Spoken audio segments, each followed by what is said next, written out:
নমস্কার বন্ধুরা, তোমরা সকলে কেমন আছো? আশা করি ভালো আছো। তো দেখো, আরও একটি নতুন ভিডিও নিয়ে চলে এলাম তোমাদের সামনে। আশা করি ভালো লাগবে।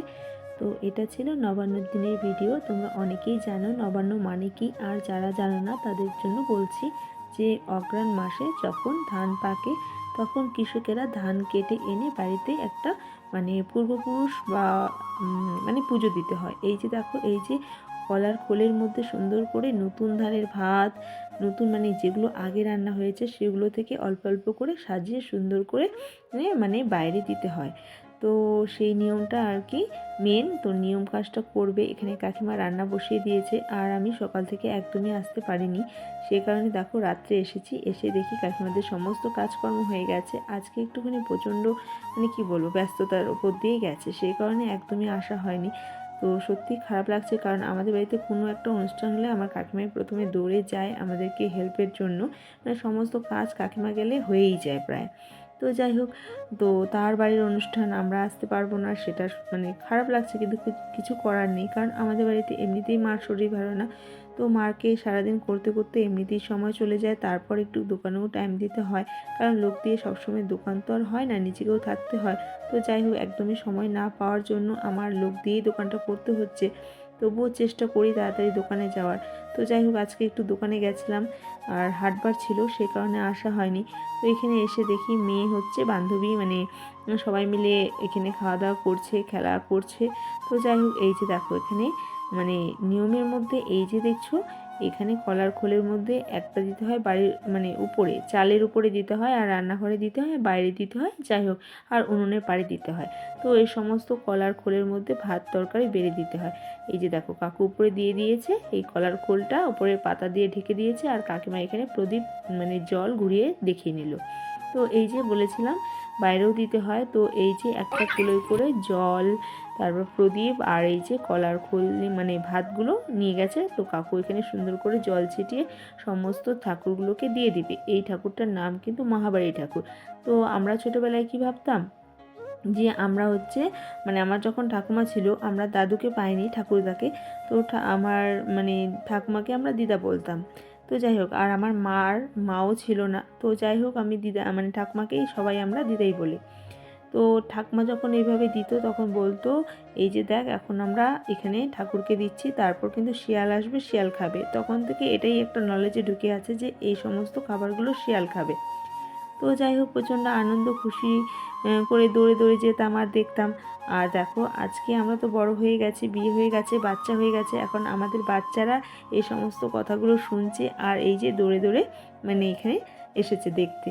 তো সত্যি দিন যে কীভাবে চলে যায় সেটাই বুঝতে পারি না। আর দেখো, সময় সত্যি কারোর জন্য থমকে থাকে না। একটা সময় ছিল দাদু ঠাকুমা বাবা মা সবাই আছে বা থাকে, কিন্তু একটা সময় থাকবে না।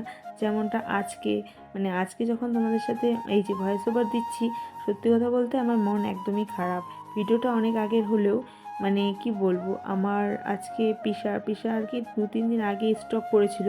তো স্ট্রোক করার পরে না যখন পড়েছিল কেউই ছিল না, দেখেনি। 2-1 ঘন্টা পর আর কি পিসাকে দেখতে পেরে, মাঠের মধ্যে চাষাবাদ করে, তো সে কারণে গেছিলো ধান আর কি বাড়িতে আনার জন্য সমস্ত জমি থেকে। তো দেখতে গেছিলো।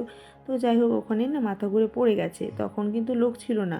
তো 2-1 ঘন্টা পর যখন কেউ একজন দেখেছে, দেখে বাড়ির লোককে খবর দিয়েছে, ততক্ষণে তো একদমই অনেকটাই অবস্থা খারাপ হয়ে গেছিলো। যাই হোক, সবাই মিলে হসপিটালে নিয়ে গেছিলো।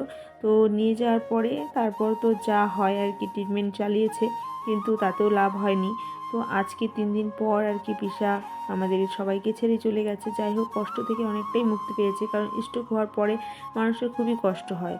তো সে কারণে একদিক দিয়ে বয়সও হয়েছে, যাই হোক ভালো হয়েছে, কিন্তু সত্যি কথা বলতে কেউ চায় না নিজেদের মানুষ এভাবে হুটহাট করে ছেড়ে চলে যাক। আমরা তো সান্ত্বনা দেওয়ার জন্য মানুষকে বলি যে এভাবে কষ্ট না পেয়ে বেঁচে থেকে মরে যাওয়াটাই ভালো, কিন্তু কি বলতো, সত্যি কথা বলতে অনেকটাই কষ্ট লাগে, যার যায় সে বুঝে। তো খুবই কষ্ট লাগছে, খারাপ লাগছে। আর বেচারা সারাটা দিন যেদিন এই ঘটনাটা ঘটে খায়ওনি, এই সমস্তগুলো শুনে না সত্যি কথা বলতে আজকে মনটা প্রচণ্ড খারাপ। তবুও ভাবছি যে অনেক দিন আগে ভিডিওটা করে রাখা হয়েছে, ভিডিওটা তোমাদের সাথে শেয়ার করা হয়নি, সেই কারণেই বাধ্যতামূলক আর কি, মন ভালো লাগছে না, ঘুমও পাচ্ছে না, সেই কারণে ভিডিওটা তোমাদের সাথে শেয়ার করলাম। আর কি বলবো বলো।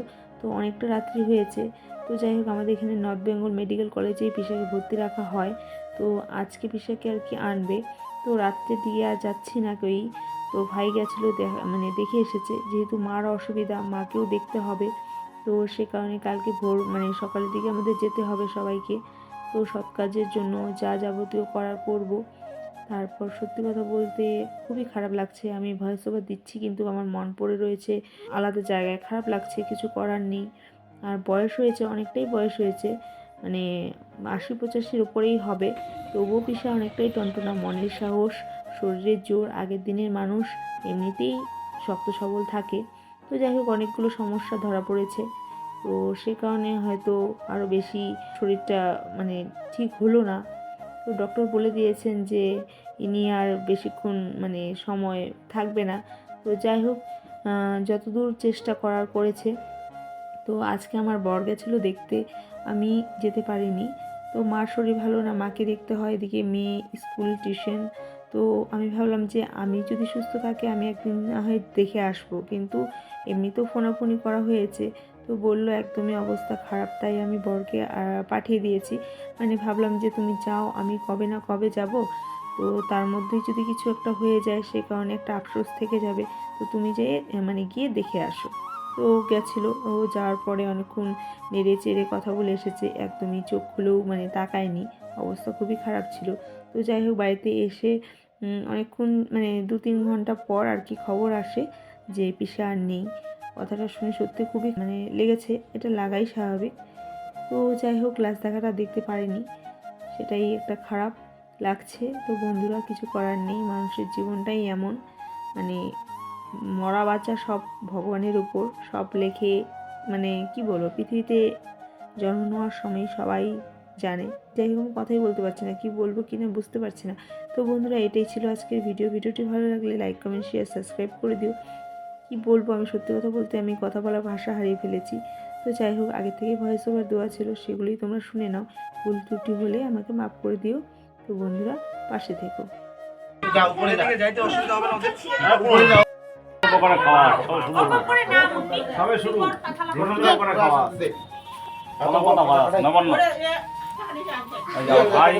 দাদা আমাদের বিগ বস খান ভাই, আমাদের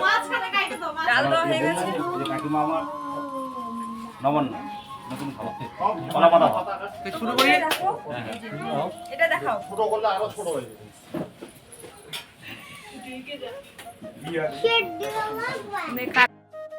এই যে দেখো, কলা পাতায় ধোয়া ওঠা ভাত, সবজি, ওয়াও দারুন, ভেরি নাইস। আমরা কখন বসবো, আগে এরা খাক, খাওয়া হবে। এই যে এখানে জায়গা করে দেওয়া হয়েছে, এবার বাচ্চা বাটিরা বসো। এই যে আমাদের বড় বাচ্চা, কত বাচ্চাই বাচ্চা। এরে মাছ হবে, মাছ দিব। এখানে আবারও ভাত লাগবে, তোমাদের ভাত লাগবে? ভাত লাগবে। ওই দিদি ভাই, ভাত আনো। কি রান্নাবাড়ি কেমন হয়েছে? আজকে আমি সব ভাত খাবো। সব ভাত, আচ্ছা ঠিক আছে। দেখো, এই যে ভাত দিবি আরো। নতুন চালের ভাত, একদম মিষ্টান্ন, তাই না? মিষ্টান্ন। এখানে ডাল দিয়ে খাও। খেয়ে নাও ভম্বল। এই যে দেখো, এখানে সবাই খেতে বসেছে। আর সব থেকে বড় ব্যাপার, আমার মেয়ে দেখো নিজে নিজে খাচ্ছে। বাবা, বাবু হয়ে বসো, জায়গা নেই না। এই যে দেখো কি সুন্দর নিজে নিজে খাচ্ছে। বাবা, টেস্টি হয়েছে? এদিকে তাকাও একটুখানি, এই যে একটু তাকিয়ে বলো কেমন হয়েছে। বলে বাবালি, লজ্জা পেয়েছে। আচ্ছা ঠিক আছে, খেয়ে নাও। তো বন্ধুরা, এই যে বাচ্চারা খাচ্ছে, খাক, আর আমি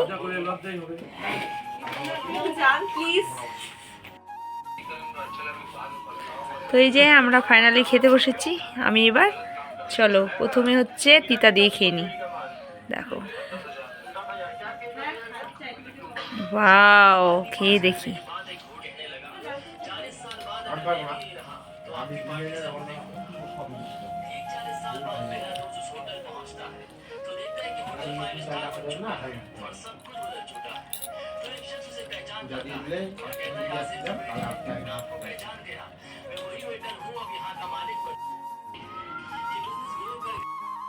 এই যে এটা হচ্ছে টেস্টি খাবার, মানে মাসকালার ডাল, ঠাকুরির ডাল।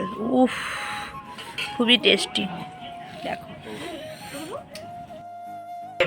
দেখো বন্ধুরা, আমার থালা একদমই পরিষ্কার, এখনো এদের খাওয়া হয়নি।